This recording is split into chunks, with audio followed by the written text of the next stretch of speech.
আপোনাৰ ঘৰত যদি শ্ৰমিক কাৰ্ড আছে তেনে ক্ষেত্ৰত আপুনি কিন্তু একোখন চৰকাৰী ঘৰ লাভ কৰিব। বন্ধুসকল, আপোনালোকে এই চৰকাৰী ঘৰখন লাভ কৰিব। আপুনি পাব নেকি? নিশ্চয় এই ভিডিঅ'টো চাই সবিশেষ জানিব। শ্ৰমিক থকা সকলৰ বাবে নতুনকৈ আপডেট আহিছে যে যিসকলৰ শ্ৰমিক কাৰ্ড আছে তেওঁলোকে কিন্তু চৰকাৰী ঘৰ লাভ কৰিব। PMAYG চৰকাৰী ঘৰ কিন্তু লাভ কৰিব। আপুনি চেক কৰিবলৈ প্ৰথমে শ্ৰমিকৰ ৱেবছাইটলৈ আহিব লাগিব। আপোনালোকে আপোনালোকৰ মোবাইলত যিকোনো এটা ব্ৰাউজাৰত গৈ শ্ৰমিক কাৰ্ড চাৰ্চ দিব। দিয়াৰ লগে লগে আপোনালোকে শ্ৰমিকৰ ৱেবছাইটত আহি যাব।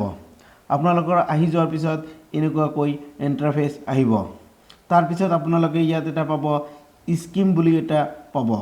ইয়াত হোম আছে, তাৰপিছত এবাউট আছে, তাৰপিছত আপোনালোকে স্কিম বুলি এটা অপশ্যন পাব। তাত আপোনালোকে এটা ক্লিক কৰি দিব। মই আপোনালোকক লাইভ দেখুৱাই আছোঁ। ভিডিঅ'টো ভাল লাগিলে আপোনালোকে চেনেলটো ছাবস্ক্ৰাইব কৰিব। স্কিমত ক্লিক কৰাৰ লগে লগে আপোনাৰ যিটো প্ৰথম অপশ্যন আহিছে তাত আপোনালোকে ক্লিক কৰিব। কৰাৰ লগে লগে আপোনালোকে তললৈ নামি আহিব। আপোনালোকে তললৈ নামি আহিব। অহাৰ পিছত আপোনালোকে ইয়াত দেখিবলৈ পাইছে প্ৰধানমন্ত্ৰী আৱাস যোজনা PMAYG। আপোনালোকে কোনে কোনে এই ঘৰটো লাভ কৰিব? প্ৰথমে ভাৰতৰ নাগৰিক হ'ব লাগিব আৰু তাৰপিছত যি পৰিয়ালৰ কোনো চৰকাৰী চাকৰি নাই বা কেজুৱেল লেবাৰত কাম কৰি আছে সেই পৰিয়ালটোৱে চৰকাৰী ঘৰ লাভ কৰিব পাৰিব।